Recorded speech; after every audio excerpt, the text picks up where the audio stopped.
Since we'll be mostly covering Resident Evil 3 these few months, I thought that the next best candidate to make an accurate cosplay guide on would be none other but the main protagonist of the game, Jill Valentine. On the surface, there isn't much to cover, it would seem, and you would be right. But what if I told you that hard mode here is gonna pinpoint the exact names of gear she's wearing and where to find them? Special thanks to Plutonia Cosplay for correcting some errors I've made while researching for this character. And now with that out of the way, get your notepads ready and let's get right into this.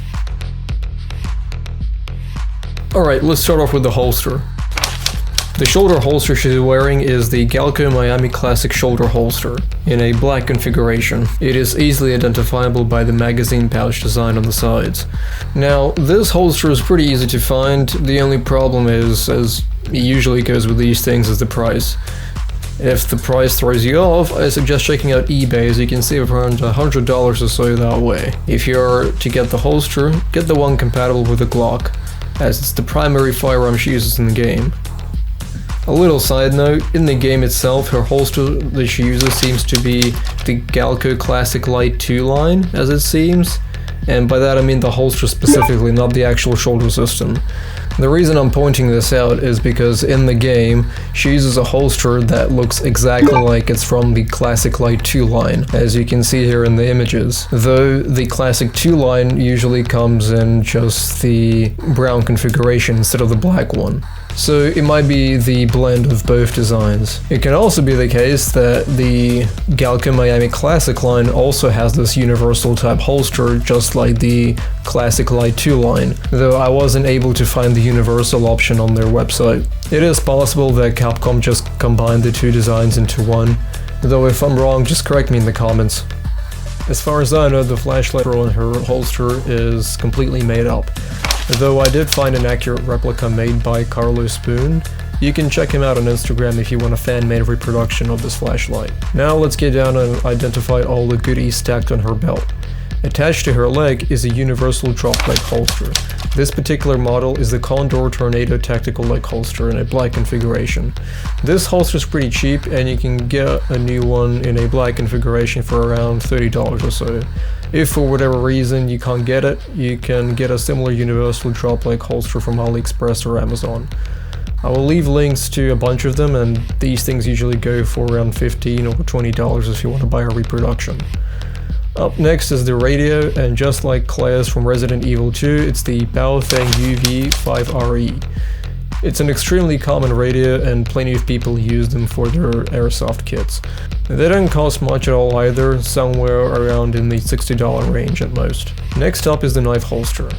Another common item we see in these cosplay guides is the M9 bayonet knife holster in an olive configuration with a utility pouch. Reproductions are in the $40 price range, but hey, since this is cosplay, we can get much cheaper options. For example, you can get this dummy version made out of rubber. These things can be found anywhere as they're commonly used in airsoft as well, and they are in the $12 price range. The only issue with these is that the reproductions don't come with the pouch as seen here.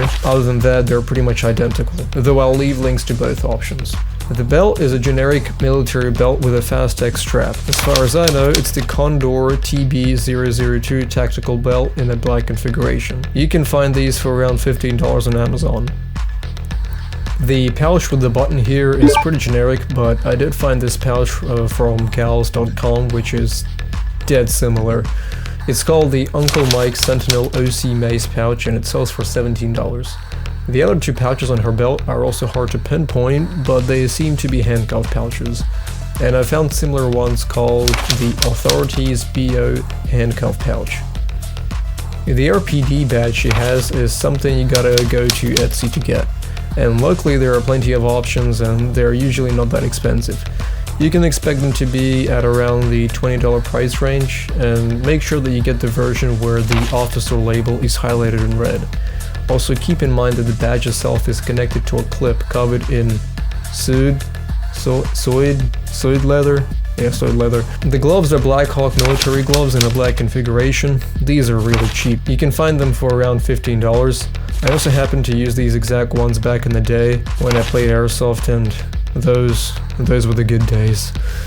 For the boots, God knows where to get them, and the funny part is that I found 3D models of these exact boots and even toys of these boots for action figures, but not the actual real life ones for whatever reason. Never mind, so here's a little update. While making this video, I did find the boots, and thanks to a little bird of mine in the Discord server, they are the black Concoran jump boots, and boy do these things come at a price. However, you can wear them for more than just cosplay. I mean, boots are boots, so you can definitely get some use out of them if not just for cosplay. This is also a good time to remind you that all the links to all of these items will be listed on my Discord server in the link vault. So check it out if you have the time. I have plenty of other links to other Resident Evil characters and much more. Alright, the necklace. You're in luck. Whatever this thing is, you can get it on Etsy for less than $10 from this seller. The primary pistol she uses in the game is the G19 handgun, but in real life we call this bad boy the Glock 19.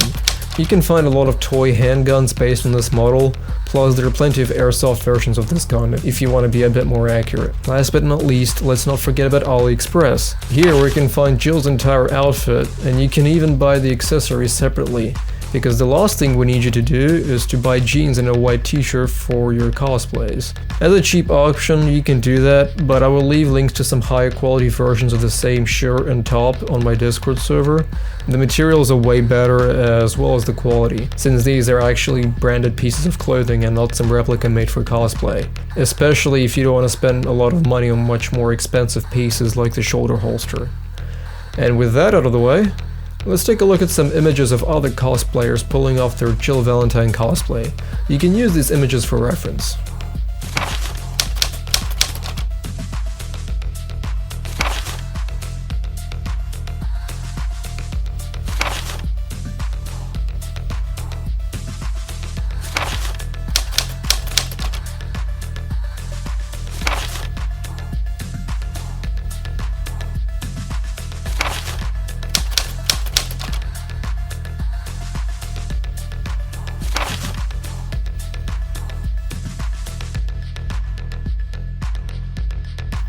As always, thank you all for watching.